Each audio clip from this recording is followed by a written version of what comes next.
Chekirou, l'amendement numéro 108. Merci Madame la Présidente. Monsieur le Ministre, nous ne faisons pas d'obstruction.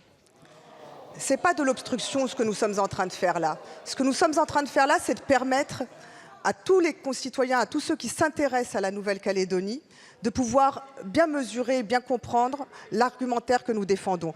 Ce que nous faisons, c'est que nous portons la parole de ceux qui ne l'ont pas ici. Nous portons leur parole et peut-être que cette façon de discuter finalement qui nous amène à échanger, c'est la meilleure façon de faire. Et peut-être que là, ce qu'on est en train de faire, c'est déjà de dialoguer et de faire avancer la discussion. Par rapport à hier, par exemple, le rapporteur ne s'exprime plus et donc fait descendre la tension. Le fait qu'il ne parle pas comme hier, où il tenait des propos provocateurs et incendiaires, fait que ça se passe mieux qu'hier. Déjà la discussion. Et c'est une bonne chose, c'est une bonne décision d'apaisement que vous avez prise. La deuxième chose que je veux vous dire, c'est que quand on parle du sens de l'histoire, et là, dès lors qu'on parle de la Nouvelle-Calédonie, on parle de l'histoire. Pourquoi nous faisons référence à la colonisation? Pourquoi nous faisons référence aux peuples qui sont présents en Nouvelle-Calédonie et notamment au peuple kanak qui est le peuple premier? C'est parce que ce peuple-là est quand même assez extraordinaire.